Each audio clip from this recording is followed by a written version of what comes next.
Notre Dame fans, welcome to a special edition of the Irish Breakdown podcast. It is Wednesday, Vince, August 25th. We're now about a week and a half away from Notre Dame kicking off the 2021 season, and we're 4 days away, right? 3 days away. Thursday, Friday, Saturday, right? 3 days away from college football games happening. Oh my gosh, yeah, you're right. Good point. I'm very excited. So today we're going to talk, Vince. We're going to do something that I like to do, and this is one of the things I love to do when I worked with Lou at Blue and Gold. Is because you could get Lou. He never liked doing bold predictions, but then we would do them. They were always awesome. Of course they were, because they were well thought out. Like because you practically know, and they were surprising anyway. Because you're like, wow, Lou, that's pretty bold, man. So they were always fun to do.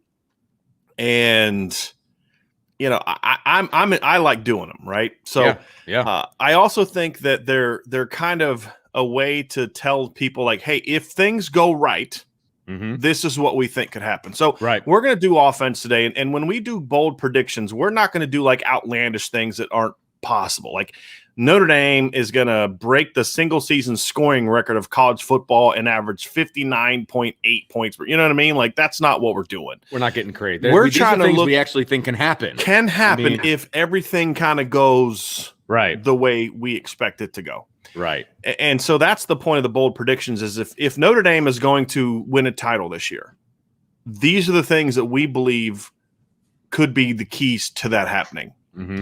They're meant to be either positive or negative. And I'll just say, well, they're allowed to be negative, but we don't have any negative ones. So we're both kind of fired up and excited about this team. So normally I kind of have a negative one or two, but it didn't even cross my mind to go negative, to be honest with you. I don't really have anything that I could say that I would predict.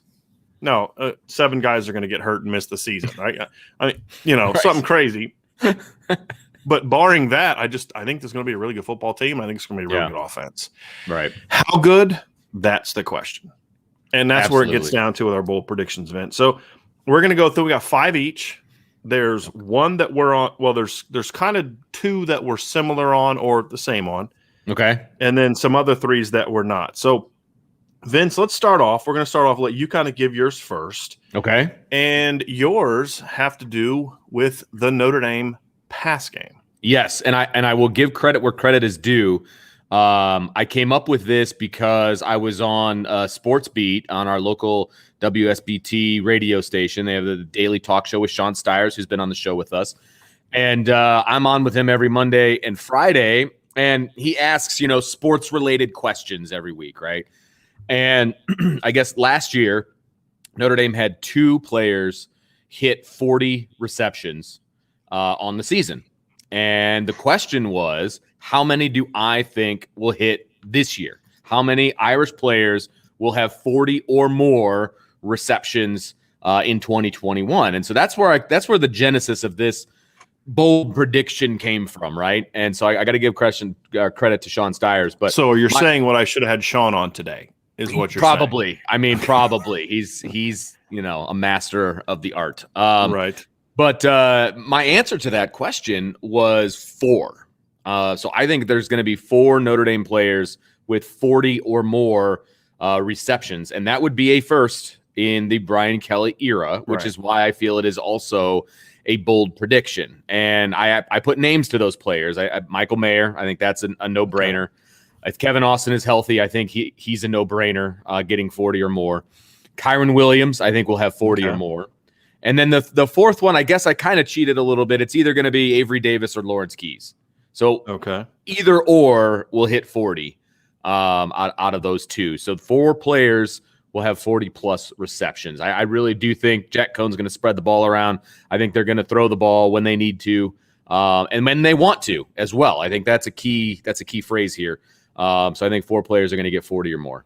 And just for context, just to kind of, because Vince and I talked a little bit about this last night, the most Notre Dame has had in the Brian Kelly era is 3. Correct. That was 2018. Now, they actually came close to getting 4 that year. Did. Because Alizé Mack had 36. But you had Miles Boykin had 59, Chase Claypool had 50, Chris Fink had 49, Alizé Mack had 36. It's a pretty good football team. Yeah. And after that, they've never really been close. 2019, they had 3 guys over 40. Say, well, they were close. And they won. Yeah, but the next highest guy in receptions was 16. So they weren't really close. 2017, they didn't have anybody with 40 catches. Crazy. When you ran the ball the way they did and missed as many targets and kept certain guys on the bench the whole game. 2016, they only had 1 guy at 40. 2015, they only had 2. And they had 3 guys that were between 26 and 31, so not real close. 2014, you only had 2. And then you had another guy at 39 and another 30. So, somewhat close in 2014. 2013, you only had 2. You had another guy with 32, and then the next closest was 15. So you're getting the point here, right? Like 50 in 2012, they had 50, 50, 36, and 31. So that was a year where they were somewhat close to getting this. So the point is, this hasn't happened a whole lot. I'd say the closest that they came, I would say, even maybe closer than 2018, Vince, was 2011. Michael Floyd had 100 catches. Tyler Eifert had 63. And then Theo Riddick and TJ Jones both had 38. Yeah, very close. That was the closest that they've been. So, yeah, when you're doing something you haven't done in a coach's 11 previous years, a coach that's played for the title 3 times and had the success Notre Dame has had, I would say that's a pretty bold prediction. So, yeah, like I said, I have a lot of confidence in the pass game, unlike some others, and I feel really good about where these receivers are at, right? And I guess it's also a renewed faith. I don't know if renewed is the right word, but a faith in what the running backs are going to do out of the backfield as well. Mm-hmm. We'll get to that. We'll get to that. Right? You've got it in yours. I've got it in mine. We'll get to that. Patience, grasshopper. Yes, sir. I'll go my first bold prediction, Vince, and I'm going to actually go really bold here. Okay. I think out of the gate. My first 2, I think, are going to be pretty bold. My first one is Notre Dame will score at least 40 points per game this year on offense, on average, by the end of the year. That includes the postseason. So I think when the season ends, this offense will average at least 40 points a game. There's a few reasons for that. Number 1, I think the offense is going to open things up. Number 1. Number 2, it kind of ties into yours. If they're spreading the ball around that much, it's going to open up the run game even more, which is going to make them a really balanced offense. I think they're going to take a lot of deep shots. I tried to maybe incorporate some kind of deep ball stuff into here, but I don't think a lot of it would have resonated because that's just not data. If I'd have said, hey, they're going to complete at least 45 deep balls this year. Well, okay, relative to what, Right. But that's part of it. And then the final piece of it is they don't really play a lot of great defenses. You've got Wisconsin to Cincinnati. What's the other great defense you play? Virginia Tech, Virginia. There aren't a lot on the schedule. Right. So I think that also, and that factors into it for everybody. I mean, I don't care how good you are. If you're, with the exception of some of the few elite teams like Bama last year, LSU, and 2019 teams like that, if you're playing a schedule loaded with top 25 defenses, you're probably not going to score 40 points a game, right? Unless you have a couple FCS teams in there. Right. So, and of course, that would be a Notre Dame scoring record as well. Not just for Notre Dame under Brian Kelly, but that would be the first time it's happened in Notre Dame history.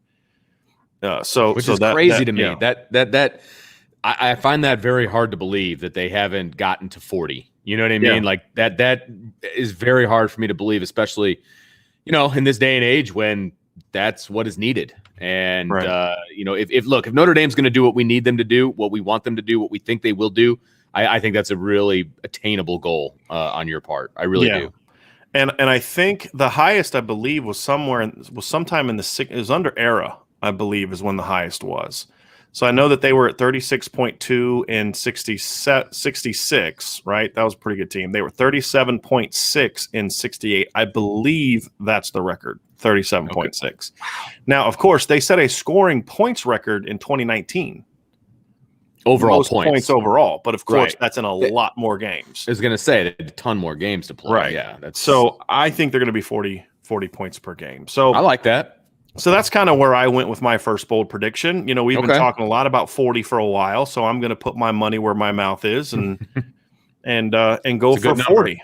Yeah, good number. So go for 40. So let's go to your next one, Vince, and this is going to be also a sort of a big picture one.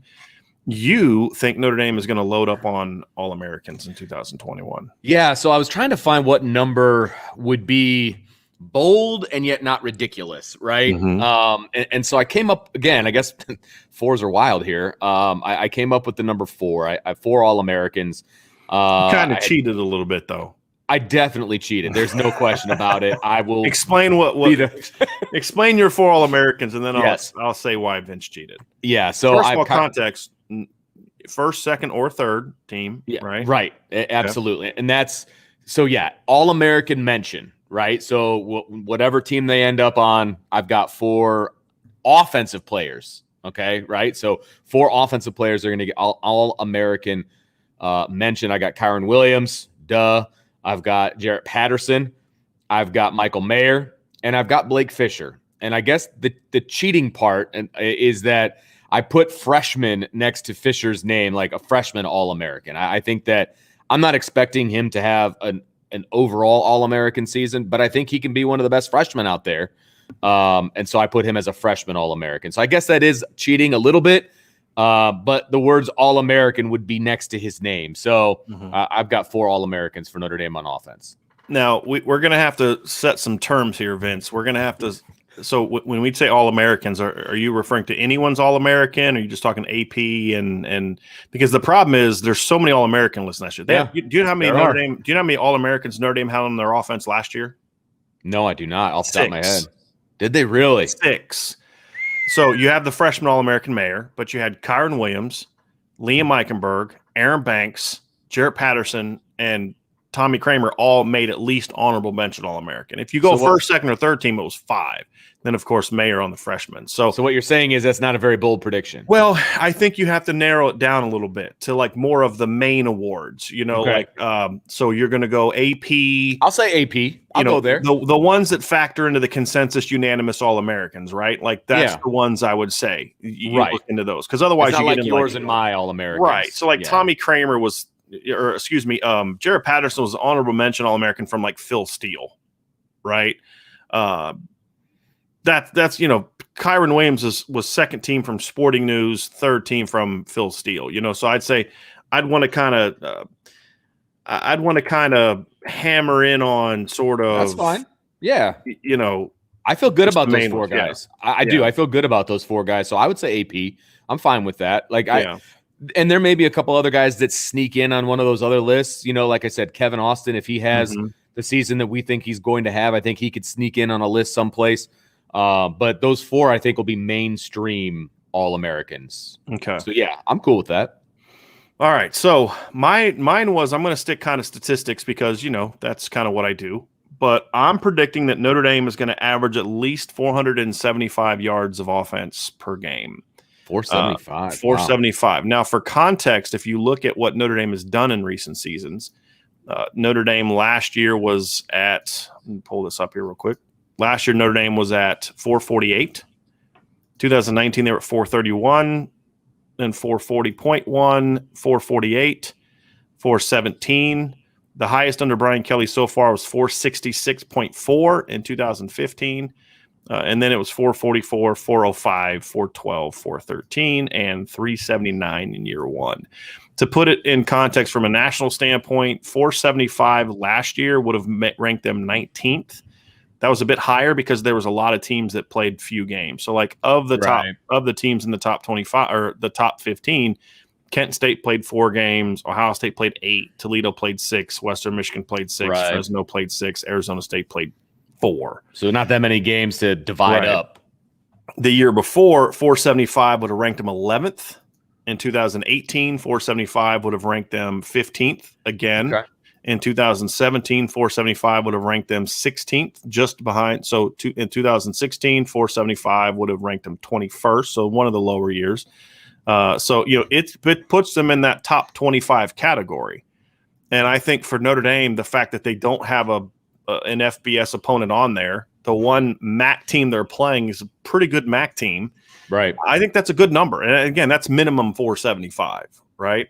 So you're saying that Notre Dame's going to have a top 15 offense in the country, probably? Yeah, I mean, because 40 points per game. Yeah, I mean, if we're just talking raw data, Vince, I mean, you're right on that, because scoring offense last year, 40 points per game would have put him right at 40, would have put him at 13. Yeah. The year before, 40 would have put him at 9. The year before that, 40 would have put him at 13. In 2017, 40 would have put him at 9 again. 2016, 40 would have put him at 12, right? You get the point. So top 10, 12 to 15 minimum with both of those. And I think they kind of have to go hand in hand, right? Absolutely. Part of this prediction too is I expect the third down offense to be as good, close to as good as it was last year. But I think it's going to be more explosive offense, which is where the yards and the points come from. But also this doesn't happen if they don't get better in the red zone. And I'm anticipating better red zone production, which is going to lead into one of my other bold predictions here in a little bit. But so number 3, Vince, this is one you and I were kind of on the same page on. And that was the kind of production that we're going to see from Jack Cohn, assuming he's healthy. And it also ties into your first one. Yeah. And this is why I shouldn't talk to you, off the air, because you and I were kind of like chatting back and forth last night as we were kind of having a meeting about some stuff. Kind of hurts, man. Well, listen to my reasoning. And you and I were talking about what we think Jack Cohn can be this year, and we could both we threw out some numbers and some things like that, and the numbers that you threw out like stuck in my head, and I couldn't get them out. Like it was, yes, this is what I think can happen as well. And so I put Jack Cohn at 3,500 yards and 30 touchdowns. 30 touchdowns. Because those are the numbers that were dancing around in my head, and then you kind of said it, and I was like, yeah. That's kind of what I think. That's where I'm at too.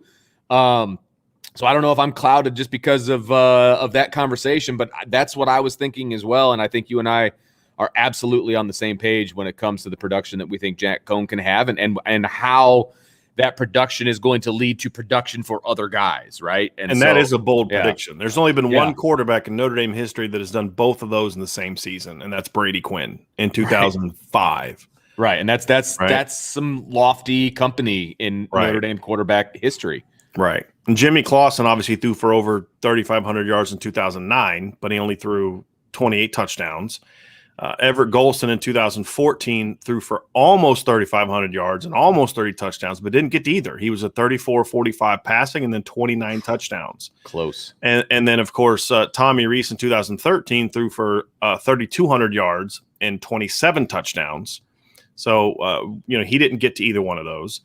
So, and then, of course, Brady Quinn had over 30 touchdown passes in 2006, but he didn't get to 3,500 yards. So 2005, Brady Quinn is the only time that has happened in Notre Dame history, I believe. So And really, honestly, there's only been 2 quarterbacks in history to get over 30, to get really anywhere over 3,500 yards, and that was Brady Quinn and Jimmy Clausen, and Everett Golson, right? There's been 3.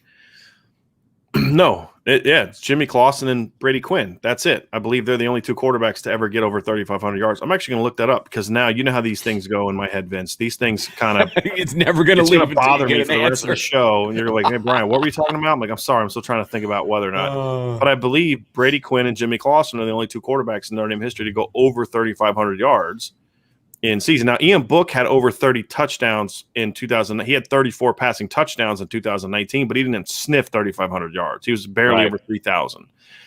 So I'm gonna look this up here real quick, Vince, because I want to make sure we're on the same page here, or at least that we have some context here. So passing yards in a season, Brady Quinn in 2005 threw for 3,919 yards, and then Jimmy Clausen threw for 3,722.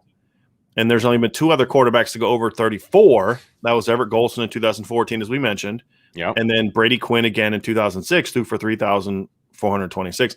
There's only been 7 seasons in Notre Dame history where a quarterback has thrown for over 3,000 yards. That's it. Yeah. And that's not me pulling a loose emoji. I'm literally looking right at it. Right. Right. And then in touchdown passes, there's only been 2 quarterbacks in Notre Dame history to get to 30 touchdown passes. Brady Quinn did it twice, and Ian Book did it in 2019. Right. Everett Golson threw 29, Jimmy Clausen 28, Tommy Reese 27, Deshaun Kaiser 26, right? So you're kind of getting the point. The only quarterback not of the Brian Kelly or Charlie Weiss era to be on the all-time touchdown, in the single season, is Ron Paulus, who threw 19 in 1994, right? So it's just not something quarterbacks have done a lot at Notre Dame, okay? So that's also something we have to – honestly, Vince, there's only been 10 quarterbacks in hold on a second. 10 quarterbacks in Notre Dame history who have had 30 touchdown passes in their careers combined, like all their seasons. So what you're saying is we might be loony here. For Notre No, I'm just saying like the game has changed, but also I'm trying to put context to the fact that this is a bold prediction. Yeah, for sure. Because also it's going to tie into our next point, because I also was at 3,500 plus and 30 plus was my bold prediction as well. So we're there. Because as you said, we talked about it last night. But the reason it adds to that also is kind of leads into our next bold prediction. And it's a similar topic as well. And you have some thoughts on the running game. So again, that's what makes us bold, is not just the passing, but it's also what else you expect to happen. Yeah, so I'm very confident in what this offense can do, and I think they're going to be balanced. I mean, as much as my first two were very much pass heavy, right? Because we're talking about, Jack Cohn's yards and his touchdowns and 4 Notre Dame players over 40 receptions. That's all pass related, right? Well, I also had on here both Chris Tyree and Kyron Williams get over 1,000 yards on the ground. Now, of all of my bold predictions, this is the one that I think is going to be the most difficult. But at the same time, Notre Dame plays 13 games. I'm confident they're going to play 13. You got 12 regular season, you got 1 postseason game, right? That's the minimum in my eyes, right? If they do that, each one of them has to average 76 yards a game. And I think that's very doable. I do.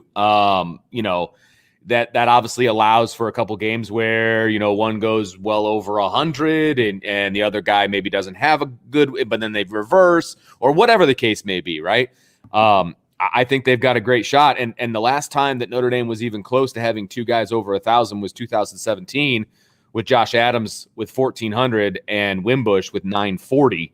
Right, he was a quarterback. And he's the quarterback. And as I was looking back through the Brian Kelly era for rushing yards, whenever they were close to having 2 1,000 yards rush. By the way, Brandon Wimbush technically only had 803. Okay. Because you didn't take sacks out. Yeah, you're right. Yeah, you didn't take sacks out.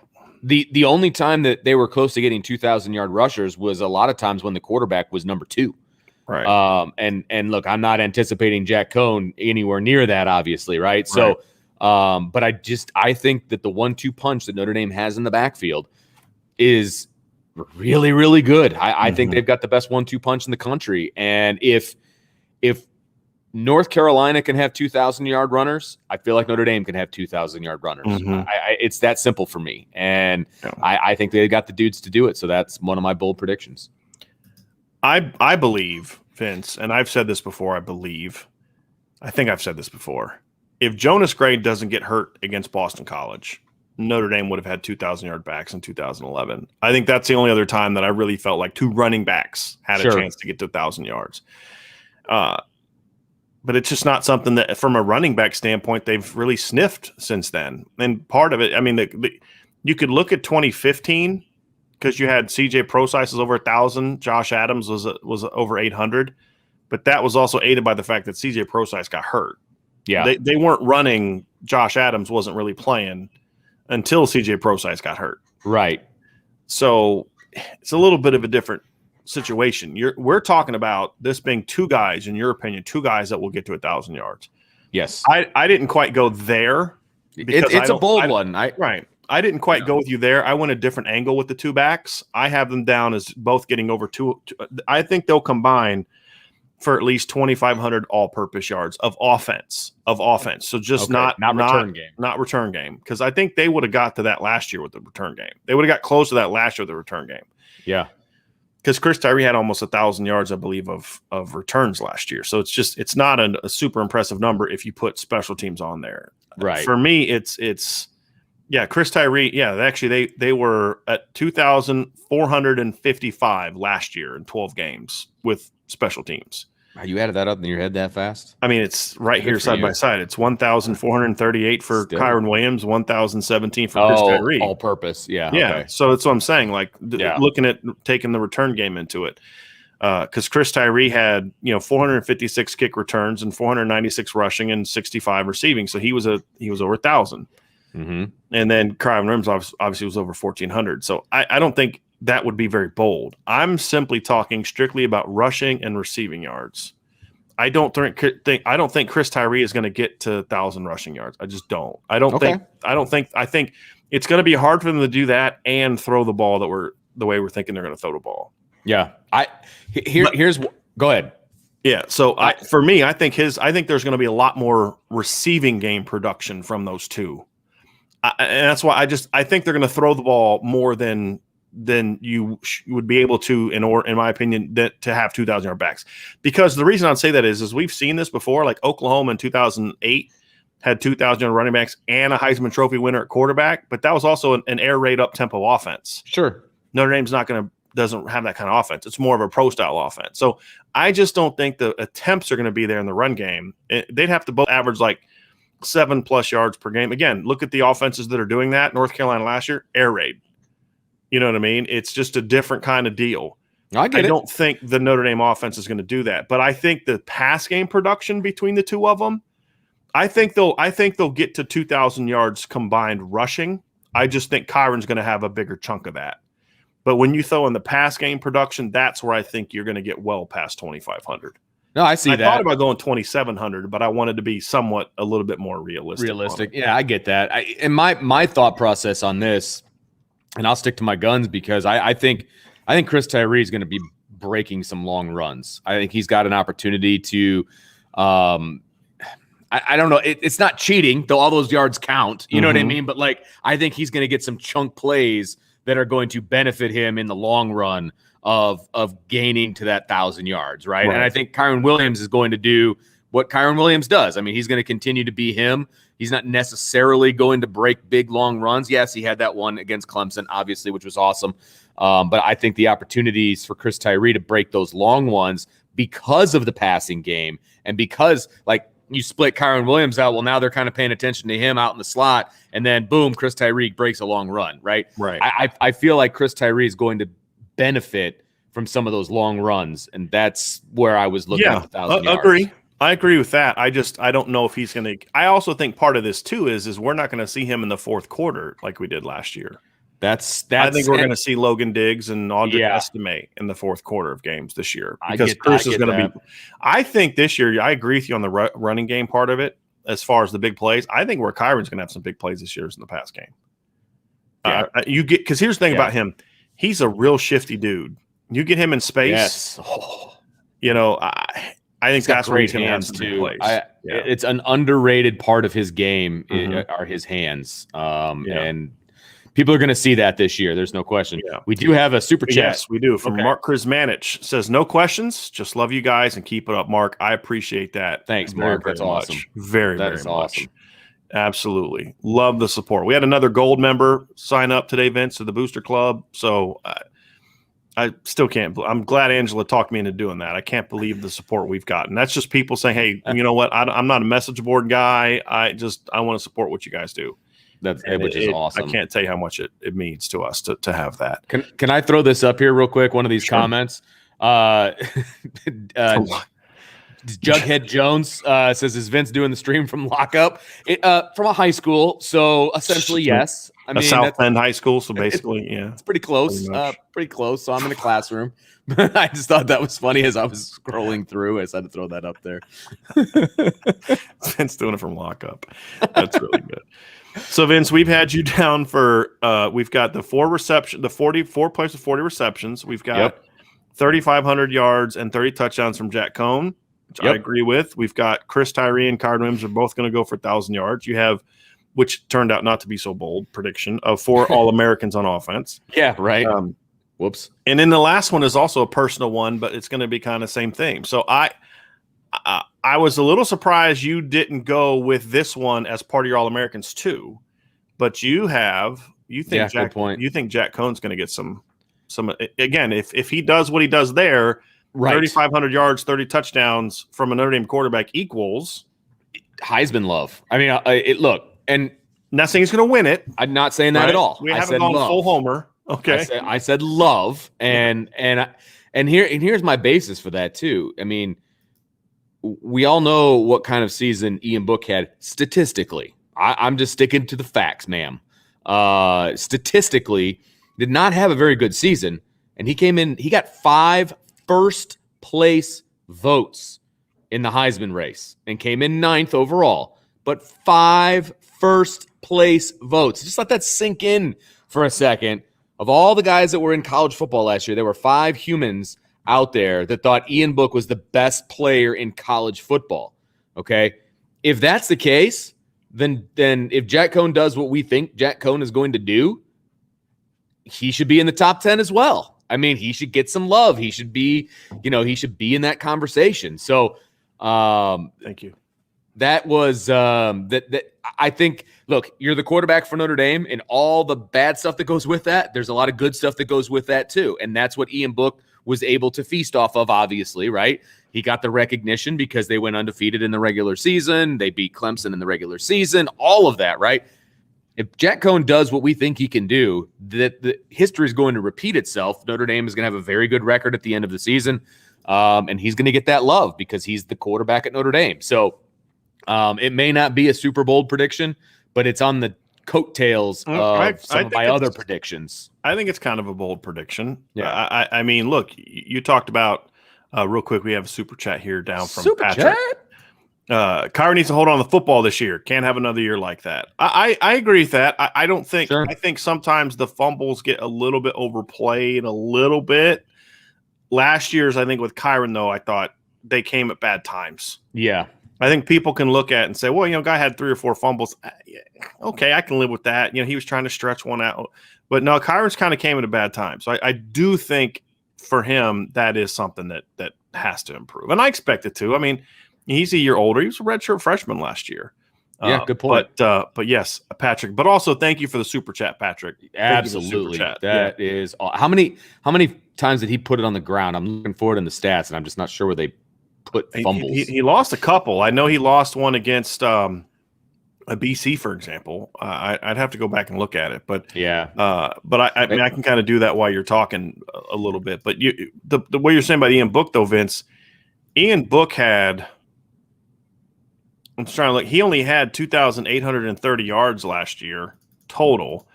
He had 2,601 in the regular season, including the ACC championship game. That's an average of 236.5 passing yards a game. His overall numbers were he ranked 34th in passing yards per game. I mean, he had 15 touchdowns. 33rd in quarterback rating. And he threw 15 touchdowns. That's it. Right. And yeah, he ran the ball, but he ran the ball for 485 yards and 9 touchdowns. So even with the rushing, he had 24. He only had 24 touchdowns last year. Right. And he in the Heisman voting, he had 5 first place votes, 5 second place votes, and 13 third place votes. Right. I mean, Justin Fields had 22 passing touchdowns in 8 games. Yeah. I mean, if you look at like Justin Fields, for example, he had, you take out the 7 he had in the postseason, he had as many touchdown passes in 6 games as Ian Book had in 12. And Ian Book got 5 first place votes for the Heisman Trophy. And here's your trivia stat of the day: Justin Fields and Ian Book had the exact same amount of first place votes in the Heisman voting. So, which I wouldn't have given Justin Fields one either, just because I wouldn't either games. They still got the same amount, right? Like, right. Right. Yeah, it's a little mind blowing. So the point being, to Vince's point, is Ian Book can account for 24 touchdowns in the season. Mac Jones can account for 42, and there were 5 people on this earth that are paid apparently to cover college football or former players or whatever, because they also who thought that somehow, some way, Ian Book was more deserving than Mac Jones. And I think those are people that think Notre Dame has no talent. Right. And Ian Book's this, they buy into he's the winner thing. But you know what? Exactly. Their opinion's not going to change this year. They're not going to all of a sudden think Notre Dame's loaded with players. And I think if there was a Notre Dame player that should get Heisman contention, I'd say it's probably Kyron, but that's just the nature of the Heisman Trophy. It's a predominantly quarterback-driven deal. Yeah, no question. You have to put up stupid numbers at running back to win the Heisman. I mean, Derrick Henry ran for over 2,200 yards. That's why he won the Heisman Trophy. Kyron's not going to run for 2,200 yards. Yeah, so last year, the Heisman Trophy, top 10, 6 were quarterbacks. Obviously, Devontae Smith won it at wide receiver. Najee Harris, Breece Hall, both came in 5th and 6th. And then Kyle Pitts was 10th as a tight end. Right. So, yeah, I mean, it's quarterbacks almost always, right? I mean, either quarterbacks or running backs, but quarterbacks predominantly. And you occasionally have that weird year like we had this year with a receiver, which doesn't happen a whole lot. No. The year before in 2019, it was quarterback, defensive end, Chase Young, running back, quarterback. So your outlier there was Chase Young, obviously. So, yeah, you don't get that very often. So 3,500 yards, 30-plus passing touchdowns from Jack Cohn will definitely get him in the Heisman consideration. Yeah. I think a more bold prediction, Vince, I'm going to actually challenge you on your bold prediction. So finishing 9th is kind of whatever. Right. You're right. Do you think Jack is going to be a top 5 guy? Do you think he's going to be a finalist? How high up the Heisman list do you see Jack Cohn finishing? I think that would be a little bit more indicative of how bold you're willing to go with this one. Yeah, you're right. And finalists are usually anywhere from 3 to 5, right? Does that sound about usually right? Usually it's like 3. Yeah, 3 or 4 at the most. I can't remember when they've brought 5. It would have to be very close voting for them to bring more than 3. I think they brought 3 last. It was Devontae Smith, Trevor Lawrence, and Mac Jones last year. So it was the top 3. And then it was a big drop off to Kyle Trask at 4. So yeah, they took the top 3. I'm not willing to go finalist just yet, although if he does go 3,530, his numbers will stack up to be a finalist. So I guess I will be semi-bold and I will say top 5. I think he could be top 5 with that. I think some of our listeners are not getting the point of what a bold prediction is, Vince. I think my guy Mace AK has head-butted his people in his office a little too much. Mace AK says, bold prediction, Michigan sucks. That's not a bold prediction. That's a fact. It's a common known fact that everyone accepts. Right. Except even some Michigan fans accept that. That's not a bold prediction. That's a statement of fact. Yes, right? Correct. So Mace, my man, I think you're missing the bold prediction thing a little bit. That's great. Bold prediction would be Michigan doesn't suck. Yeah. That'd be a really bold prediction. Real bold. So Michigan sucks is just kind of like, well, yeah, okay. Sky's blue and, and gravity's a law and all this other, taxes are coming. Like, yeah. And you also have to be clear, bold prediction, Michigan sucks. Well, are we talking football? Because my guy with you, Chess, says Michigan is a basketball school. I'm with you. I mean, he's spot on. They got a little. They're really good at non-football sports. Really good at it. Yeah, they got a basketball logo on all their football stuff. Their baseball team made one of the regional. Now they got knocked out because they were in Notre Dame's league. But it's all good. But their women's basketball team beat Notre Dame this year. Their men's basketball team's really good. So I mean, I think Michigan's pretty good for a basketball school. I mean, they're better than Kansas football. They're they're better than Duke. Better than Gonzaga and Baylor. Yeah. Right? Oh, better than Duke. So for a basketball school, I think we're being too hard on Michigan. For a basketball school, they're not completely terrible at football. So I couldn't help myself. I do think it's funny whenever you see guys visiting up at Michigan and you see the pictures of them in front of the basketball in front of the Jumpman logo. Like, is that not basketball school? Okay.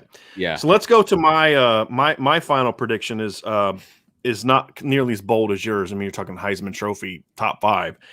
I think Michael Mayer is going to break the Notre Dame tight end single season touchdown record, which we've had people talk about this week, but it's at 6. Oh, yeah. And that was set by Ken McAfee quite a while ago. It stood that long. Wow. Yeah, Cole Kmet tied it 2 years ago. Okay. And I think that that Michael Mayer is going to break it. Now, I'm going to add a little to that. Because I think I want to be a little bit more bold. But I think I'm going to go. He's going to get to double digits. I knew you were going to say that. What a great idea! That's bold, though. Yeah, because that's almost doubling what the record is. And so that's bold. That is bold. But I will say the relationship that I see on the field between Jack Cohn and Michael Mayer is the real deal, right? Mm-hmm. I mean, he's throwing it to Michael Mayer when he's double covered, and Michael Mayer is proving to Jack Cohn that that's probably a good idea. Right. With his play at practice. And so, yeah, I could very easily see that. And look, we know there's going to be an emphasis at Notre Dame with the red zone and what they want to do in the red zone. One really easy way to inflate your red zone numbers or make them better from last year is to target 87 because he's got to be a red zone nightmare matchup for any team that they're going to play against. But I think, agree. I'm adding on, not disagreeing. Sure. I agree, but I also think just being great in the red zone doesn't get you to 10 touchdowns because eventually people are going to say, okay, you've got 4 of these. We're not going to let you do it. I think the reason I see Michael Mayer being a bigger picture is because I think he's also going to make some big plays. I think he's got enough ability to stretch the field. He's going to have some 35-yard touchdown grabs, and I think the middle of the field is going to be used a lot more. I think they're going to throw more deep balls this year, and I think Tommy Rees is going to get real creative with what they do pass game wise this year, and it's going to create some more catch and run opportunities than we're used to seeing with these receivers, which is partly why I think that they're going to throw for more yards and all those type of things and all that kind of stuff. So I'm going to acknowledge the super chat because I appreciate the super chat, but we're not there yet. Okay, John Dalton says bold prediction: both Foskey and Amosa have double-digit sacks. We're going to get to that tomorrow. Defense is tomorrow. Defense will be tomorrow. Today we're going to focus on the Notre Dame offense, but that doesn't mean I certainly appreciate the super chat. I like where your head is, question John. about it. I do. So I want to go through here, Vince, before we answer some other questions. I want to make this part of the show. Is I want to go through some of the bold predictions that our listeners have. So we're going to go through those too. So that's a great idea. Again, I said some people are missing the whole point of a bold prediction. Corey D says bold predictions, nothing changes, and Kelly and company choose to play less talented players because they have experience. Salerno gets more receiver time than L Keys and Styles, etc. LOL. I will say that's not a bold prediction. That's a sad prediction, man. Well, it's bold in the wrong direction. Yeah, bold is kind of what they've done. Like, I mean, that's kind of. Wouldn't you be surprised though if that went down though? I would be surprised if that took place. That would be that's a bold prediction to me. Deep down, I would not be. Just because, again, right now I'm in that optimistic season's about to start thing, and I think Tom Rees is going to take this in a different direction. Yeah, I do. So I don't see that happening. But would it surprise me? No, because it would just be that, okay, well, it's BK being BK. Here we go.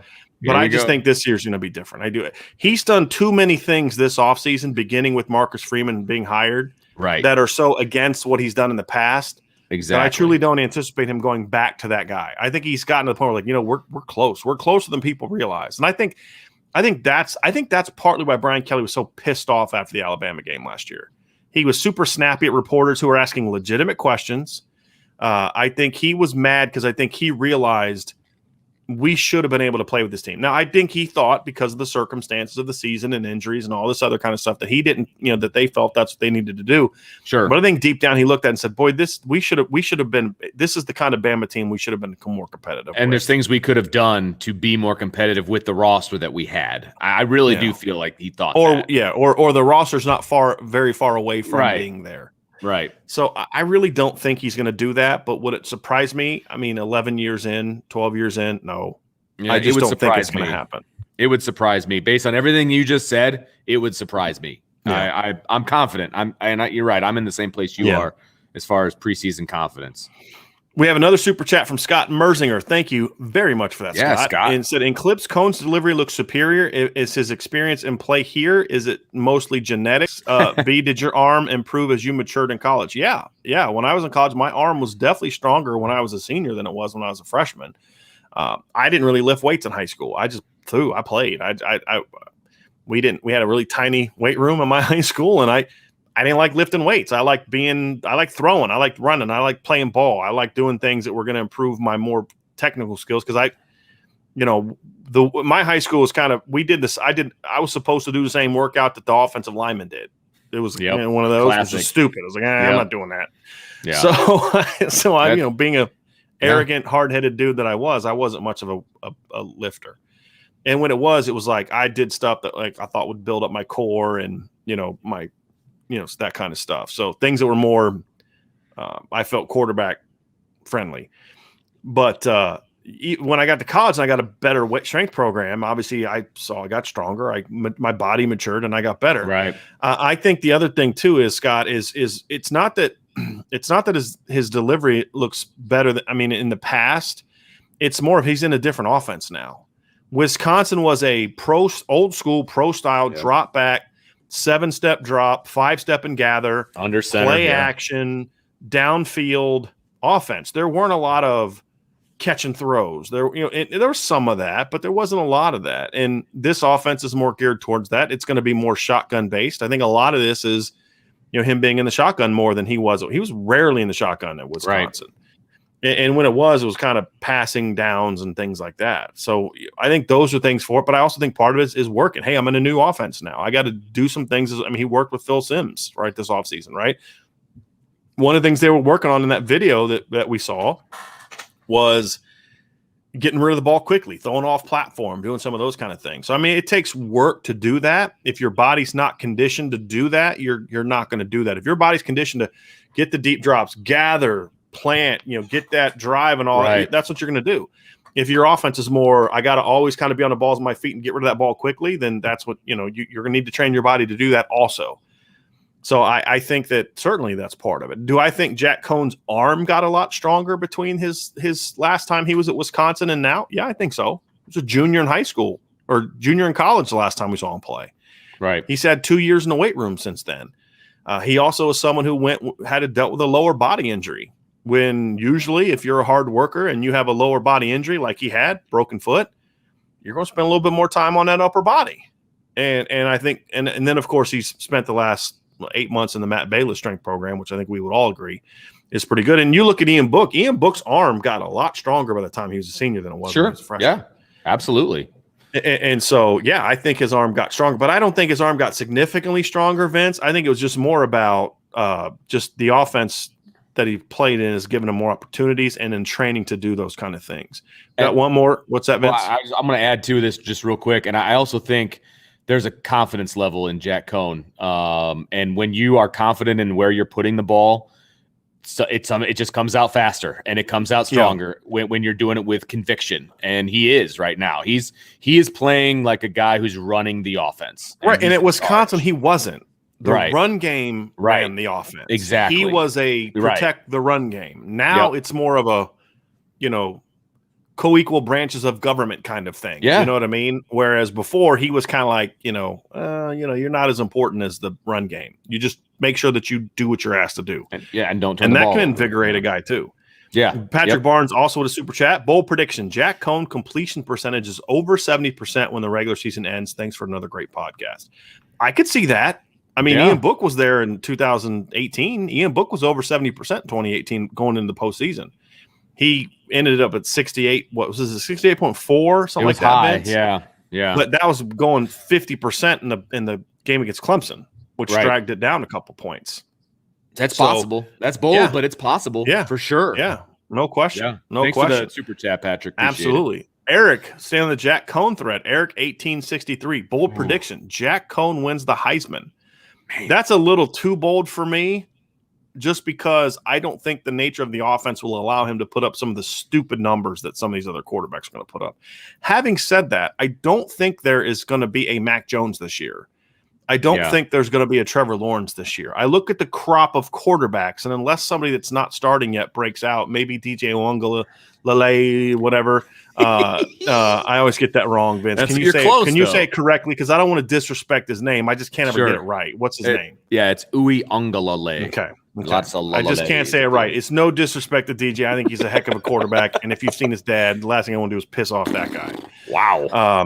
That's a man. So, yeah. So unless he has like a crazy year, he's the only one to me that would carry enough hype plus, I don't see Bryce Young being that guy. I don't see CJ Stroud being that guy. Maybe Spencer Rattler, but I don't know. I mean, I'll believe it when I see it, kind of thing. So it's kind of like when we talk about Notre Dame winning a national championship. It's kind of that year where if it's going to happen, this would kind of be the year for it, right? I will say that he'd have to be a little bit more than 3,530. I would say, Vince. I think he's got to be closer to 40 total touchdowns. Now, he could be 33 passing and then 4 or 5 running. That'd be a little different. But he's going to have to be closer to 4 and 40, in my opinion. 4,040 touchdowns, which be nice if 4 and 40 would be the thing that got Notre Dame to that level. That would be pretty cool, actually. Matt Sokolowski, I like this. Bold prediction. Bama and Notre Dame national championship rematch this year. Now, again, that's not really – we're going to talk about those kind of things on Saturday, but it's not going to be a bold prediction thing. So I kind of like that. I think that's very well – they're very much in the realm of possibility with the way the college football landscape is this year. Yeah. I think that's – I mean, if Notre Dame runs the table, if they win the games that they're favored to win, which is all of them, except for, I guess, the Wisconsin game by 1.5, which is dumb. Just don't get that. But if they win the games they're favored to win and they take care of their business, I could see this being the case because this is a different Notre Dame team. And if they're playing the way we think they're going to play, they've got a shot at getting past that first round of the playoff. Mm-hmm. And of course, Alabama is going to be favored to win that first round of the playoff. Mm-hmm. So I mean, this is not out of the realm of possibility. And I know that till you see my predictions for the playoff on Saturday. Oh, see, I haven't even started that yet. Yeah. So okay. It's going to be fun. Tommy Guns is going full bowl. Now talk about some people not buying into it. Tommy is going to the extreme on his bold predictions. Wow. It's like bold with capital BOLD with about 12 exclamation marks afterwards. Wow. My man Tommy Gunn says 4,500 passing yards for Jack Cohn, or the offense, 3,300 total yards from the running backs. Mike Mayer gets 8 TDs, so he also predicts Notre Dame players win the O'Brien, that'd be Cohn. Walker, that'd be Kyron Williams. In Mackey Awards, that's tight end, be Michael Mayer, and place another in the top 5 for the Blitnikoff, which is the top receiver. He's going full, like Joe Brady, Joe Burrow, breakout, like total change. I mean, I love it. If that was the case, that'd be fantastic. If Notre Dame, if that happens, then this has definitely happened, at least the Notre Dame part of it. If this happens, if that's the production Notre Dame puts up, I'm being serious. Let's just say that's what Notre Dame does this year, just for argument's sake. Not only will they not lose a game, they won't have a close game all year. Right. With the defense Notre Dame has, correct. Even if their defense takes a small step back, if they do that on offense, unless they have 1,200 yards in one game, that's. I mean, they're gonna be playing for the championship. 99. I don't know if they'll win it, but they'll be playing for the championship because they're gonna have to play a 14th game too. Right. True. To get to that point, in my opinion. Still. No question.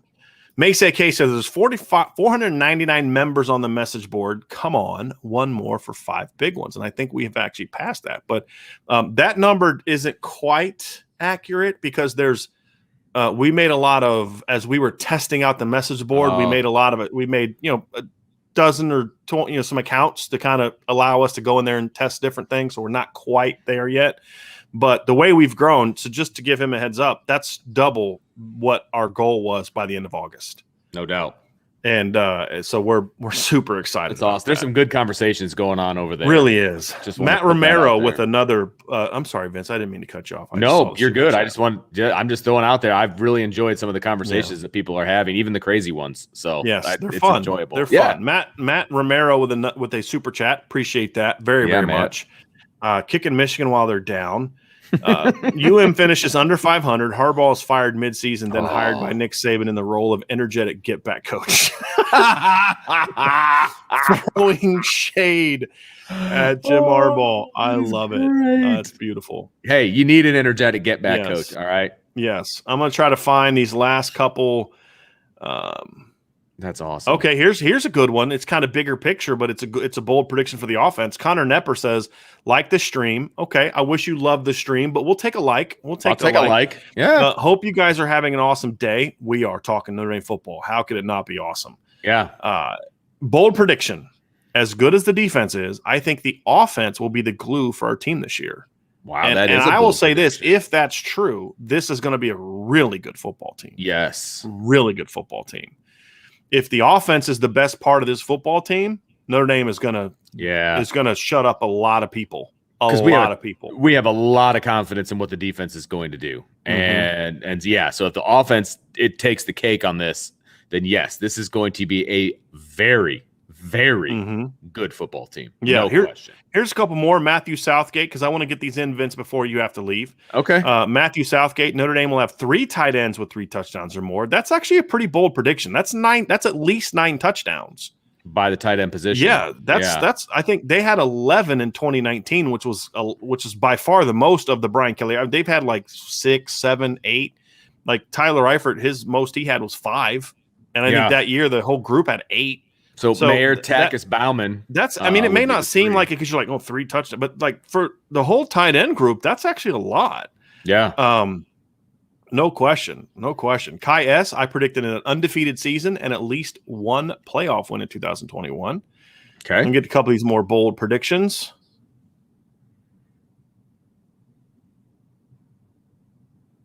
So a lot of these are comments that we'll get to here in a minute.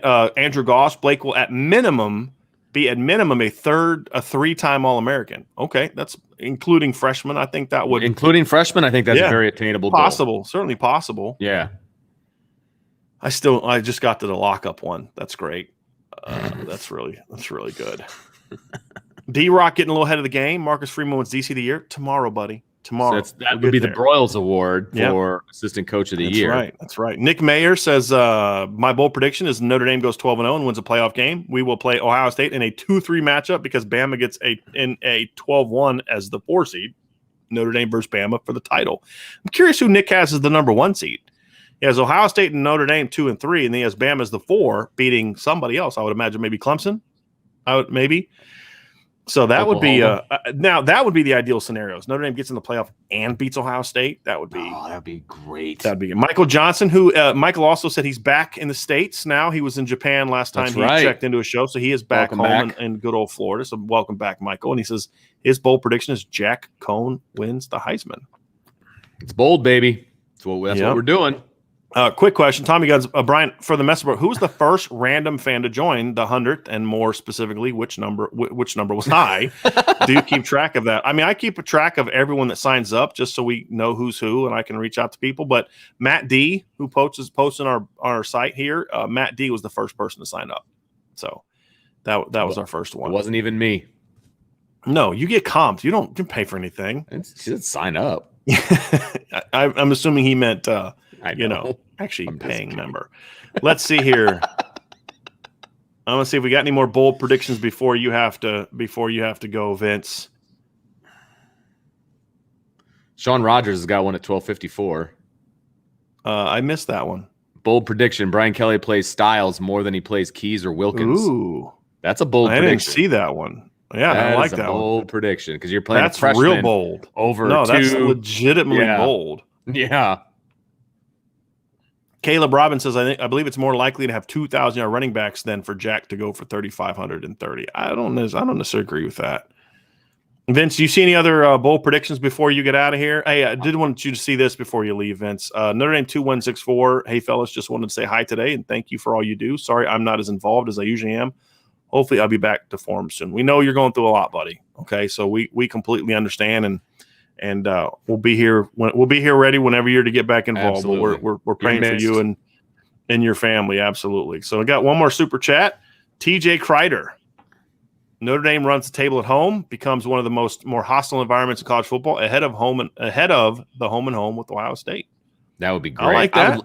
I would love nothing more than for Notre Dame to be on those lists of like most hostile home crowds, like toughest places to play. It used to be. Remember in the 80s when they talked about how like the decimals were super high. And, that's just there were. I remember watching some Notre Dame games growing up where they had to warn the fans. Hey, remember they used to not allow you to get too loud. They would really threaten you. Remember that? Yeah, threaten you with flags if it was too loud. No kidding. Yeah. Yeah, absolutely. Well, and look, the way they've built the stadium, the add-on, the Crossroads project, like it gets loud in there, and it doesn't for the right opponent. Right? Yeah, so I don't remember those decimal things for like the Rice game. It was more for like Miami, right, Michigan. And Nick Meyer did say Nick Meyer said Clemson at 13-0 is the 1 seed, so we were correct. So Vince, let's see here. Christopher Sally, my bold prediction: Tyree and Williams have the same number of yards from scrimmage at the end of the season. Interesting. That's a very specific. Even if it's close, right? Yeah, that would be specific. That would be pretty bold. Do you see a scenario where Tyree could have more rushing yards, but Kyron has more passing yards, which then puts them kind of similar for overall? Only if Kyron gets hurt.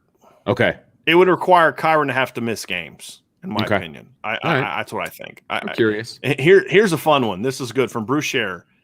Bold prediction: Phil Dracovic takes a grad transfer to Notre Dame for next year. Wishful thinking. Yeah, I don't see that one happening, but hey, I wish him all the luck. That would be Notre Dame. That would be pretty good.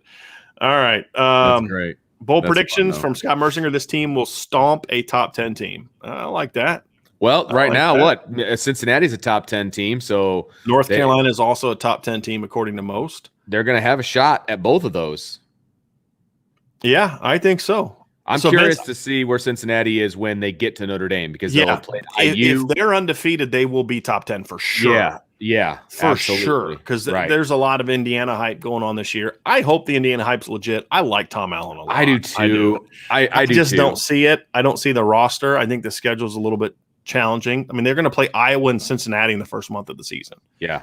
That's not easy. That's tough. That's a tough ask. I'm going to leave a question for you, Vince, before you go, because you got to leave after this, right? Yep. Joseph Salvatore has a great question that I want you to answer.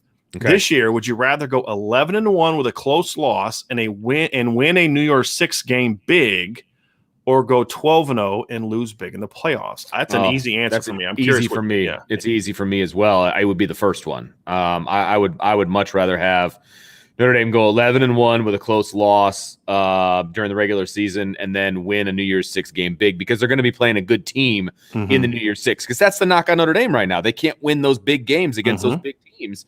And a New Year's Six would still be a big game. Is it a playoff win? No, but it's about as close as you can get. And if it's a dominating performance, then yeah, I would take that one in a heartbeat. Because why are people ranking Oklahoma so high this year?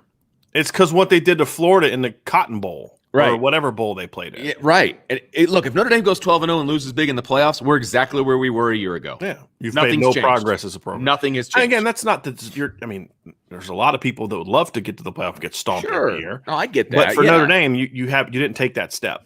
Exactly. So first one all the way. I think here's an even better question. Okay, I'm gonna somewhat change.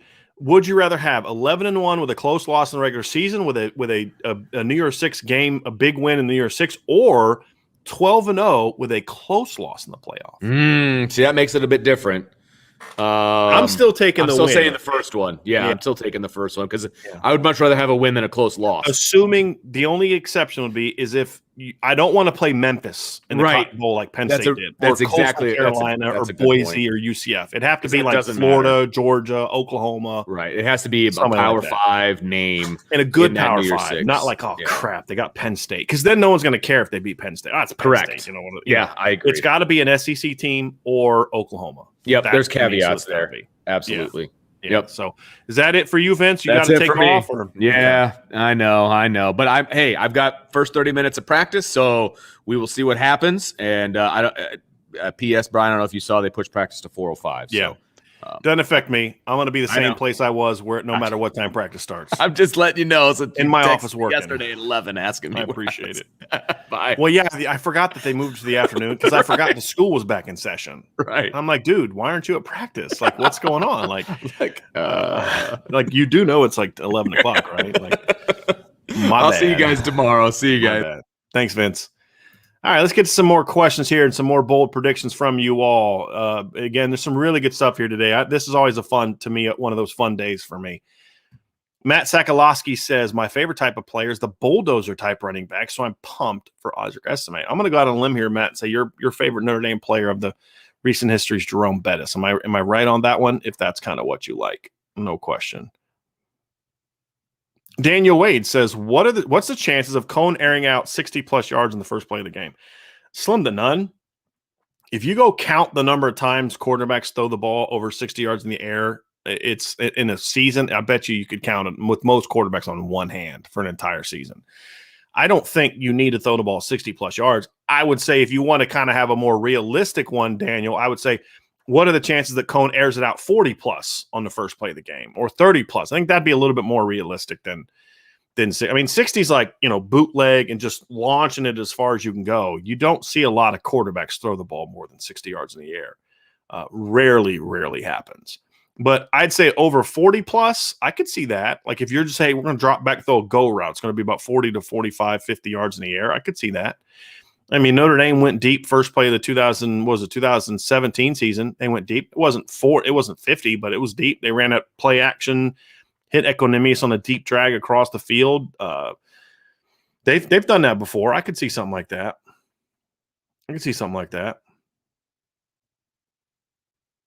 Get to some more of these questions.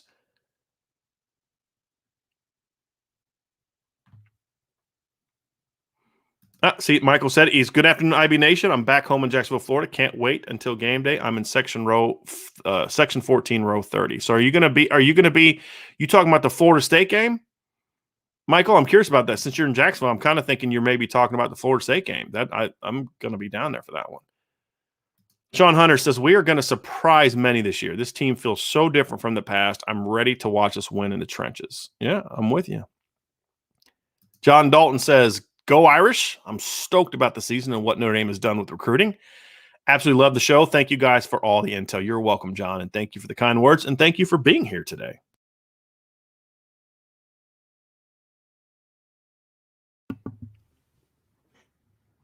Matt Sakalowski says, Andrew Goss, I agree. If our offense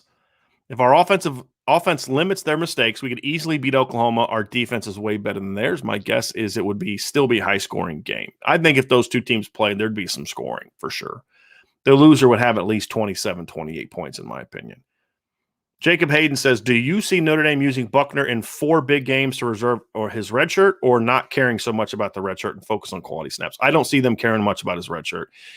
I think if Tyler Buckner is the player that I think that he is, and if I'm correct in my read of what the Notre Dame coaching staff thinks of him, they do not view him as a 5-year player. I think, and also I think they view him as a guy that is going to battle for the starting job next year. And you don't want that guy to only have 4 games of experience. And if you're going to use him in big games, you're going to need some experience in some of those other games. So I definitely see him playing more than that. No question about it. Matthew Southgate with a bold prediction. Brian Kelly wins Coach of the Year, which then obviously would mean that Notre Dame is probably running the table at that point in time. Michael Kastrasitz. I know I got that wrong. Hey, fellas, listening to the show. Thank you for the super chat, Michael, by the way. Very, very much. Very, very much appreciate that. And I'm sorry for butchering your name even when you gave us a super chat. Hey, fellas, listening to the show as I drive home from the project site. Love the bold predictions and fun.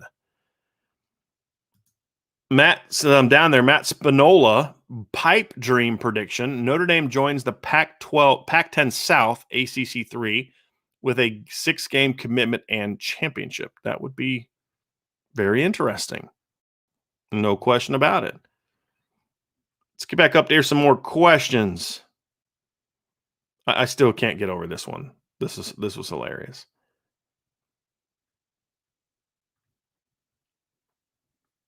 Jacob Hayden said, if you've seen enough, rate the arm strength of current Notre Dame quarterbacks from best arm to least strongest. Brendan Clark, number 1, Jack Cohn, number 3, Brendan Clark, number 1, Jack Cohn, number 2, Tyler Buck, number 3, Drew Pine, number 4. And it's not a huge difference between 2 and 4, in my opinion. It's not huge. I think Jack Cohn has definitely a better arm than Drew Pine right now is on the deep ball. But Brendan Clark's clearly the number 1 guy when it just comes to just pure arm strength.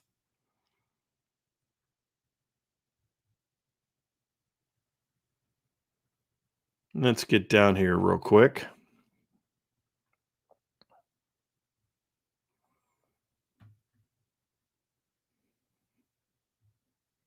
Okay, here we go. Jacob Hayden. One thing I love about Irish Breakdown is not only do we all share the love for Notre Dame, but like Brian, I'm a big Denver Bronco fan. P.S. We just named Teddy our starting quarterback, and like Vince, I'm a big Cubs fan. Yeah, I saw that, and I'm incredibly disappointed. I have now lost all faith in Vic Fangio as the head coach. You know you know what Teddy Bridgewater is, and you're not gonna compete for a championship with him. You need to see what Drew Lock can do, and if he's not the guy, then you go find your quarterback next year. But Teddy Bridgewater ain't the guy. And I'm sorry. There's a reason he's played on 8 teams, and he's still in his 20s, right? Or how old's Teddy Bridgewater? He's not that old. And I don't know. I'm disappointed by it. I was hoping he's 28. Yeah, he's 28 years old, and he has played for. This is his 5th team. He's 28 years old.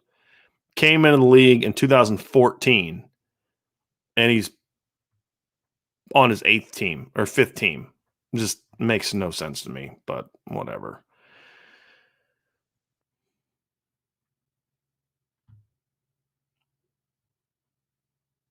Let's see here. Lotus Scalper says, I took Notre Dame -7.5. I think we rout Florida State convincingly. Nice to see a positive comment from you. I appreciate that very much. Jonathan Hell says, if this team is going to be as good as we all hope, how do you think they'll react to all of the attention in the age of NIL? I think they'll handle it fine. I think Notre Dame kids are usually pretty mature about that kind of stuff. They already have a lot of things they have to deal with that a lot of other schools don't when it comes to attention and combined with all the work they have to do. I think there's enough things to keep them focused at Notre Dame that'll keep that from becoming a too big of a distraction for the team as a whole. It doesn't mean there might not be some individual players who are impacted by it, but as a whole, I don't think it'll get there. Jay Clampin Investments just signed up for the boards. Jay Clampin Investments, I appreciate that very, very much. And Tommy Guns with the good advice. Now go sign up for the Yahoo Pick'em League, which is for Irish Breakdown community only. If you have not signed up for the Pick'em League and you want to join it, basically we take all the top 25 games plus the independent games to make sure that Notre Dame is in there.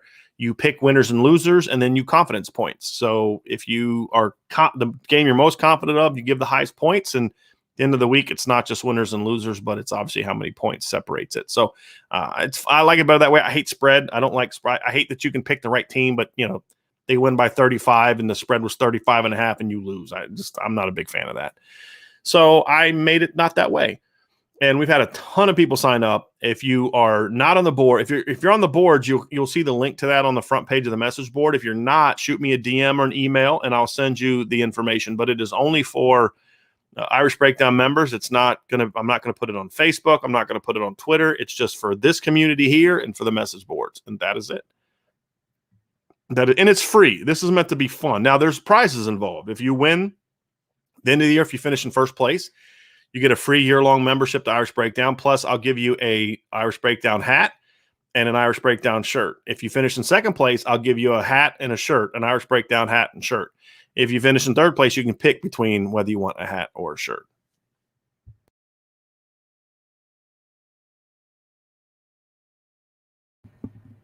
Homer Austin says, if both of you picked one bold prediction that would be guaranteed to come true, what would you each pick? And what do you think Notre Dame records would be? Now, we're not going to give the record yet because we're going to do that on Saturday, Omar. But for me, when I look at this, I think the one that I'm probably most confident in is the Michael Mayer touchdown one. It's probably the one, he's going to break the Notre Dame single season touchdown record. That's probably the one I'm most confident in. I think Jack Cohn probably, 35 and 30 is the one I'm second most confident in. I'm going to go points per game third, yards per game fourth, and the running backs getting over 2,500 all-purpose yards being fifth. That would be the order of confidence in those. For Vince, I don't know what his answer would be, so this is just my read into his answer, but I think his answer would be the Jack Cohn one. I think Vince has become very convinced that Jack Cohn is going to be very good.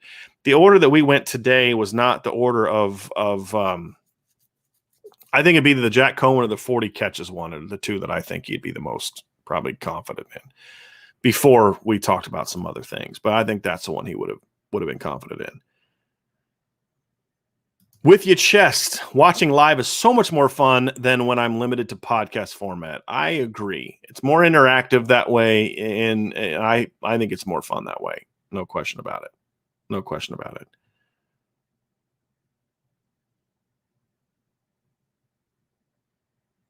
Matt Sokolowski says, if Notre Dame wins it all, we got to pitch in for the Irish Breakdown van. There we go. There you go. Michael Johnson said, BC and Florida State. He definitely lost fumbles in those two games, but I think he had another fumble or two that he didn't lose. But yeah, he's going to have to hold on to the ball a little bit more.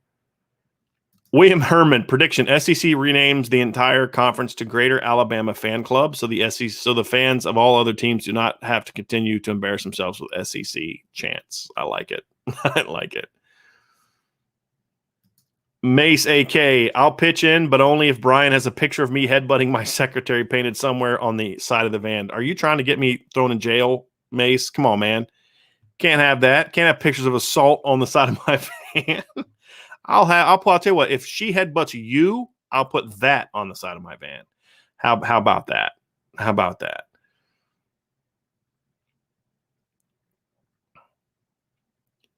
Okay, here we go. Here's a good one. Christopher Sally has a good one. My bold prediction: Notre Dame has a 3,000-yard passer, a 1,500-yard rusher, and a 1,000-yard receiver. That would be an impressive feat. No question about it. No question about it. John Klimek read a cool fact. Ohio State starting quarterback C.J. Stroud was not born the last time Michigan beat Ohio State in Columbus. I'm actually going to look that up because I'm curious when the last time Michigan did beat Ohio State in Columbus. I know that in the last 15 years, Michigan has only won once. That was 2011 when Jim Tressel was fired. The last time that Michigan won in Columbus was 2000. Bob Davie was still Notre Dame's head coach. The year 2000, number 19 Michigan beat number 12 Ohio State 38-26. That's not good. That's not good. Matt Romero, my bold prediction: Avery Davis throws a TD pass this season, and it's coming versus USC. Okay, so the first one I wasn't super bold. The second one, you got real specific with it. That's definitely bold. That's definitely bold. Christopher Sally getting in on the Michigan hate, which I always am always for. My bold prediction: Rutgers beats Michigan in week 4 at Michigan, and Harbaugh is fired the next morning. That's harsh. That would be understandable though. Matt Romero, on top of that, this is in response to his bold prediction about Avery Davis. On top of that, if you're the OC, do you want to show future teams some stuff that they'll have to prepare for, or do you keep the ace up your sleeve? That kind of ace up my sleeve, like Avery Davis throwing a touchdown pass. You know, if I'm being serious, I've talked about this a lot. If I really, and I think this play could go big, I'd probably save it. Because that's not part of your base offense, right? Now, if it's going to be part of your base offense and you're going to run read zones with the quarterback and all that, then I'd get some of that stuff going. But as far as him throwing a bomb, I would probably hold that. If I thought there was something we could really hit, I'd probably hold that for Wisconsin, to be honest with you, or Cincinnati.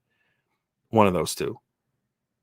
Felix Fournier, bold prediction: 2 Irish offensive players on the true freshman All-America team. Okay, so I'm assuming you're going to go Blake Fisher.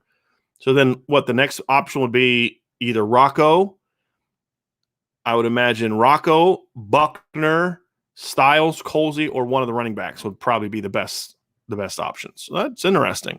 I'd be curious, Felix, if you have 2 in mind. If you like, you're just saying 2.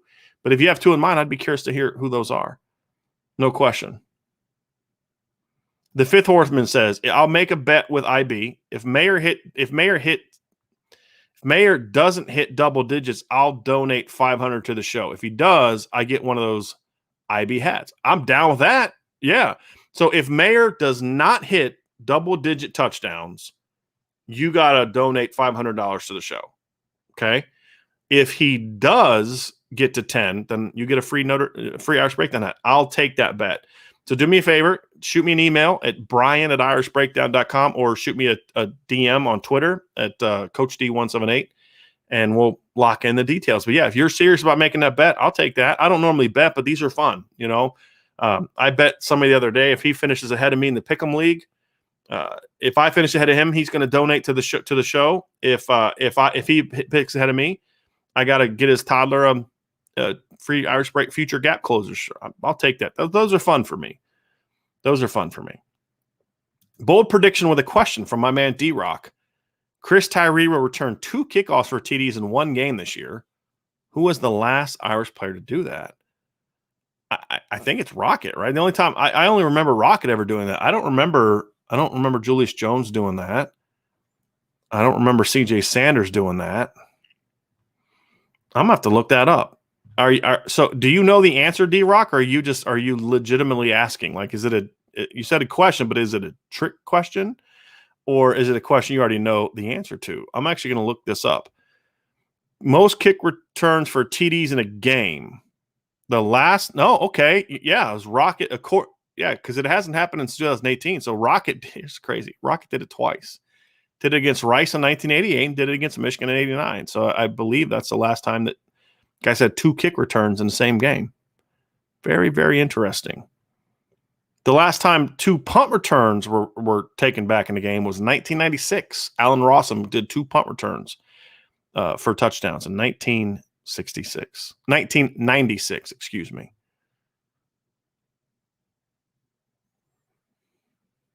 All right, so there's some more questions down here. Oh, here's a good one. Bold prediction. O-line is a Joe Moore finalist. That would be really interesting, and that would mean this team is going to be pretty good. If the offensive line is that good, DJ, and that's a bold prediction, I would say that would bode very well for this football team. Sammy Krantz is all off topic, but I'll be going to watch the wide receiver from Union High School. That would be Tobias Merriweather. October 22nd, only an hour away from me, and I'm excited. Go Irish. Drive safe, and we expect to have some reports from that. Hopefully you're a member of our message board, and you'll be able to see that. So, yeah, that would I'd love to hear how it goes. No question about it.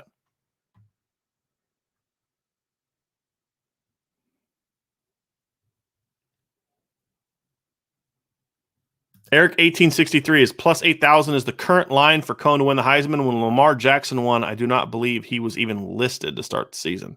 I'm not sure about that one. I would imagine that Lamar wasn't listed on that because he played as a freshman, but he didn't play like to the point where you would expect him to be a Heisman contender. I mean, I'm looking at his freshman numbers: 1,800 passing yards, 12 touchdowns, 8 interceptions, 960 rushing yards, 11 touchdowns. So it was a little better freshman production than I thought.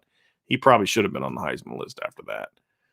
And the next year he threw for 3,500 yards, 30 touchdowns, and over 1,500 rushing yards with 21 rushing touchdowns. That's pretty good year. All right. Andrew Goss says, when was the last time a transfer won the Heisman year one? I don't know if that's happened because we haven't had a whole lot of year one transfers. For the most part, transfers have had to sit out a year to play. So I don't know if we've had a lot of transfers like we do now.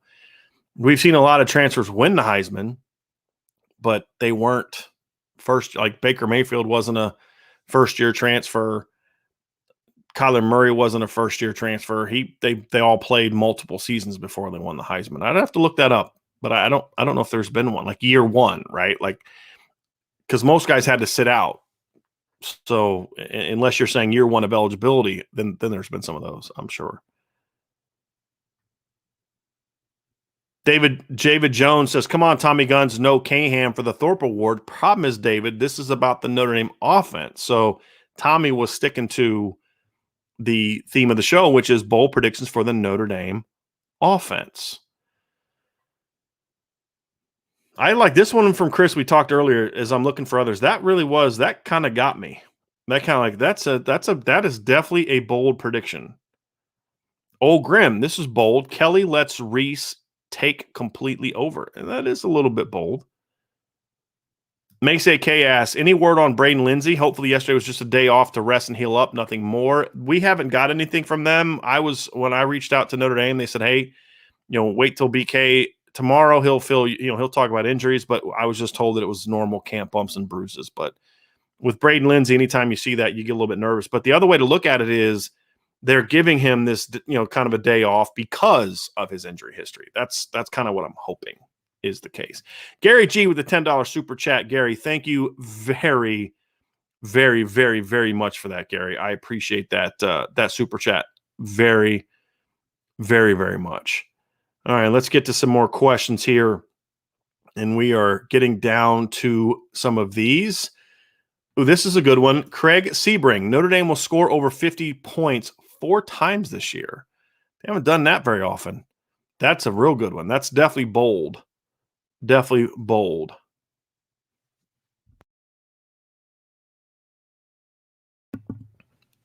John Rich with a bold prediction. Notre Dame finishes outside the top 4 and kicks Oklahoma's schooner to the scrap heap in the New Year's Six bowl game. I like that one. I can dig that one, John. I can definitely dig that one.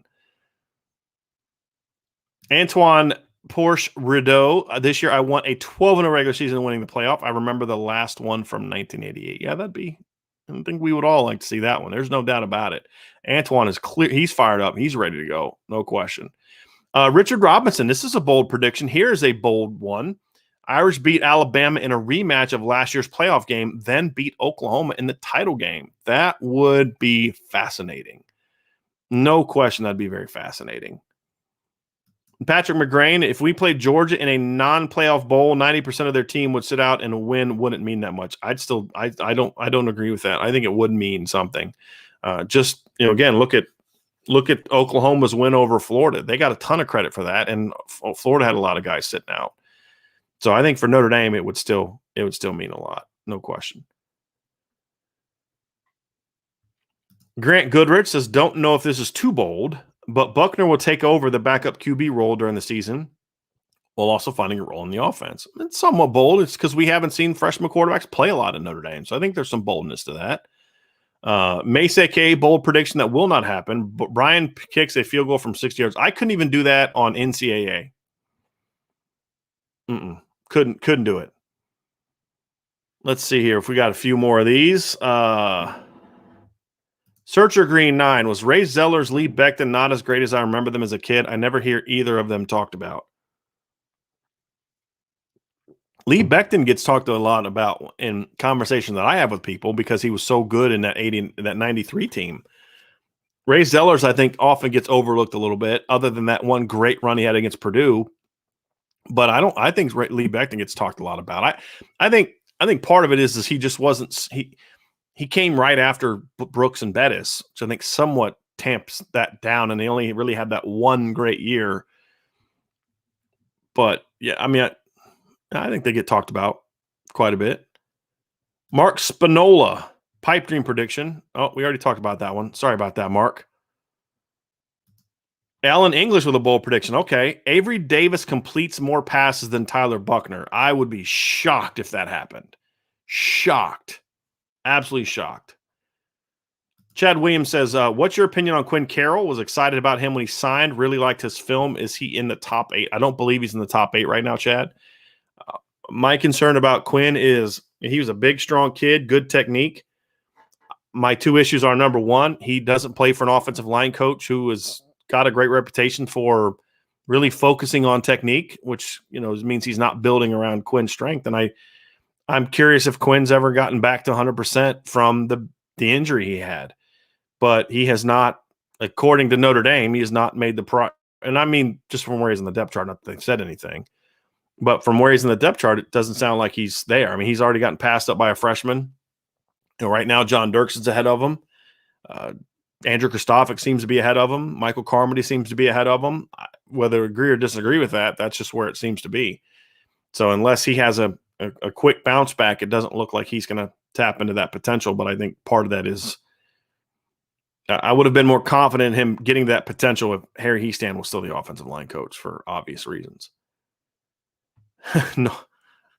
Nolan Esparza, bold prediction. A freshman wide receiver proves he has a 180 IQ and sees significant playing time for the first time in the history of Del Alexander. That's really good. That's really good. I like that one. There we go. Chief Brody asks, if Notre Dame somehow loses to Florida State, does that totally blow up all season predictions, assuming Notre Dame loses because of mistakes and bad play? Yeah, I'd have to think so. Just because I'd have a hard time seeing Notre Dame losing to them and then running the table. I think that would blow things up quite a bit. Chief Brody also says Georgia Tech Kyron fumbled as well. Yes, that was a fumble that Georgia Tech actually ran back for a touchdown. I'm glad you reminded me of that one. So yes, you are correct on that. And that's what we were saying earlier. Like his touchdowns were like poorly timed as well, not just, or his fumbles were poorly timed. My bold prediction, Notre Dame has a player be a Heisman finalist that isn't Jack Cohn or Kyron Williams. Ooh, that'd be interesting. So who are you thinking here? Are you thinking Tyree? Are you thinking Michael Mayer? Are you thinking Kevin Austin, Braden Lindsey? Or are you kind of going outside the box completely and thinking Kyle Hamilton? I'd be curious about that one. Chief Brody also has a bold prediction that Michigan is going to lose 4 home games this year. That would be interesting.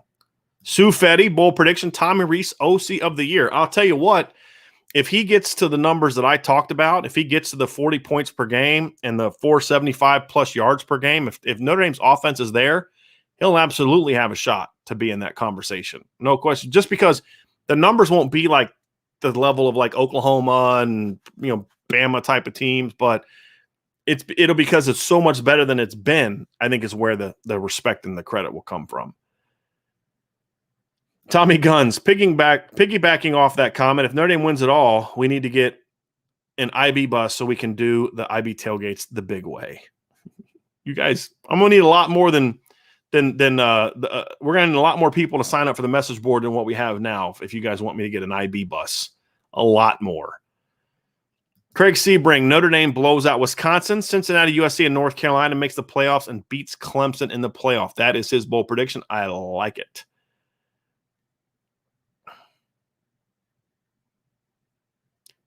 Patrick Neri says, your opinion, how would you like Tommy Rees to alternate running backs, if at all? I definitely think you need to alternate the running backs. To me, it's just a normal rotation. Kyron's my starter. I'm going to work Chris Tyree in as part of a rotation. He's going to definitely get touches, and there's going to be, I've said at least 10 to 15, around 10 to 15 snaps a game where those two guys are on the field together. So I definitely want to see them both playing. I want to definitely see both of their skill sets being used as part of the offense. Kyron is still the guy, but you've got a guy that's one of the most explosive players in college football. He has to be more than just a breather. Giving Kyron Williams a breather, he's got to be a focal point of the offense, just like Chris Tyree or Kyron Williams is. They both have to play and be part of this, no question. Chief Brody, bold prediction: North Carolina loses 5 games this season. That's interesting. I'm curious as to why you think that. That's an interesting one. Chad Williams asked Vontez Duff in regards to the 2 players to get kick returns. I don't think Vontez did he even have 2 in a season? Let me see here. Yeah, I'm looking at the people that have had 2 in a season. CJ Sanders had 2 in 2016, and we're not in the same year. George Atkinson had 2 in 2011. Alan Rossum, 2-time Rocket did it twice. Tim Brown, Nick Eddy, John Latner, and Paul Kastner. So Vontez did not have 2 in a season. He had 1 against Maryland, right? Am I remembering that correctly? Was it against Maryland? But he did not have more than 1 in a season.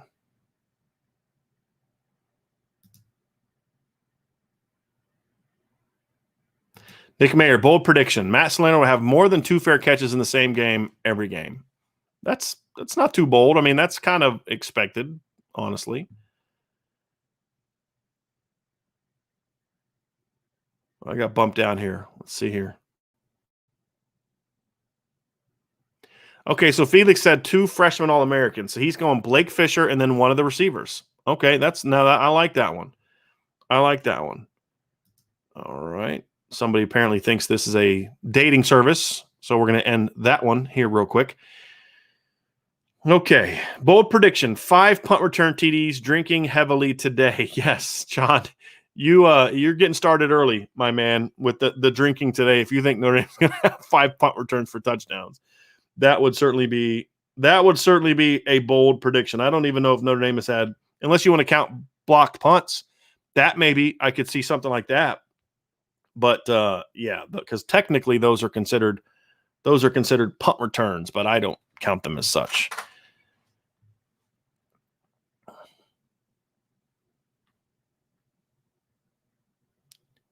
Oh, Justin Knox says, okay, here's his bold prediction. If we're talking about awards on offense, then the Remington is in the bag. The Remington obviously is for the top center. So Justin thinks that Jarrett Patterson is gonna win that one. And I was a little surprised that wasn't one of the ones mentioned. If we're talking about bold predictions, no question. Jonathan Okema, super bold question mark. Is this stupid prediction? When Notre Dame wins the championship this season, Brian Kelly will step down within 30 days and Freeman is named head coach. I don't think that's stupid. I think that's certainly possible. If you're Brian Kelly, there's nowhere to go but down after you won a title. I mean, he's been here 12 years. He's led Notre Dame to the pinnacle. If he goes and coaches to 2024 and doesn't win another one, then there's going to be people that, you got that one lucky year and whatever. I mean, they'll make the excuses. So, walk away a champ. I mean, it's like the ultimate mic drop moment for a football coach is to leave on a championship. And you're going to get your statue built and have a gate in the stadium named after you and all that kind of stuff. So, yeah, I would if I was him. If he was a little younger, sure.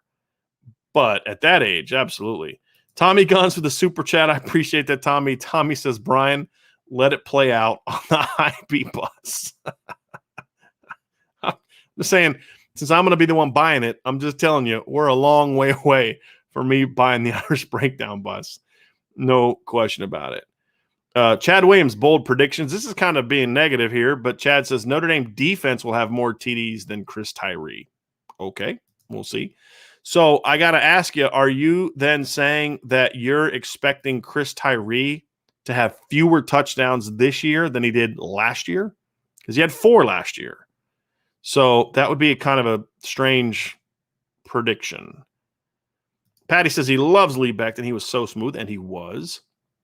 John Keevers, we'll talk about this one tomorrow because we're going to do our defensive one tomorrow. And then Chief Brody was thinking Kyle Hamilton as a Heisman finalist. Okay, it's an interesting one. Interesting. Shannon Heiduck says, bold prediction, an offensive lineman scores a touchdown on a fumble or deflected pass, and that touchdown proves important in the final score of a game. That'd be interesting. Be even more bold if you'd have said an offensive lineman's going to score one on like a trick play or something. Like they're going to throw one to Blake Fisher or something like that. That'd be really interesting. Liam Gaming, also the defensive one. Bring that back tomorrow, Liam, because we'll definitely want to talk about that. We'll definitely want to talk about that. John Climax says, Brian, in regards to the bus, just let it play out, buddy. Hashtag LIPO. Let's see here. Patrick McGrain, my bold prediction, Jonathan Dorr wins the Groza Award, which is for the nation's top kicker. It's an interesting one. Getting down to the bottom of these. Let's get a few more here. Tommy Guns, Clemson's reign over the ACC takes a 1-year hiatus. Okay. I'm curious, Tommy, who do you think is going to beat them? That's be a good question. I'd like to know. Mark Spinola, pipe dream 2. Navy joins the Pac-10 South with Notre Dame. Don't see it happening, but it'd be pretty interesting.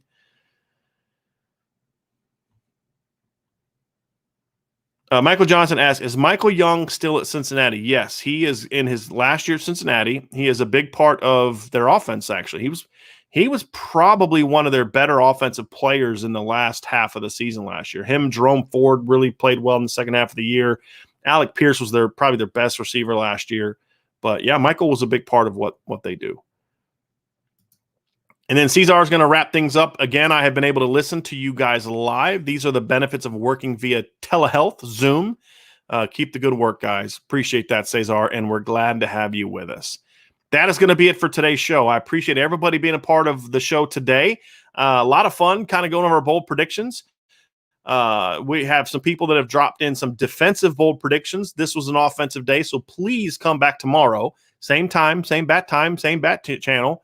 And we will go over our defensive bowl predictions. And I'd love to hear some of the ones you guys had today. We'll talk about them again tomorrow because we're going to have some fun with those too. So make sure that you're with us. Sign up for the message boards at irishbreakdown.com. Actually, if you go to boards.irishbreakdown.com, please come, obviously check out our website, but sign up for the boards. We're having a lot of fun, a lot of good conversation. We can keep these conversations from the message board or from the podcast going. A lot of good stuff like that. So a lot of fun, a lot of things going on. I want you guys to be guys and gals to all be part of all the different things we're doing. So again, take advantage of the merch store, which you can find links below, the Built Bar discounts, which is for you. Sign up for the message boards, check out our website, all that stuff. We want you to be an all-encompassing consumer of the Irish Breakdown product. So for Vince, I'm Brian. Y'all have a great rest of your day, and we will talk to you again tomorrow.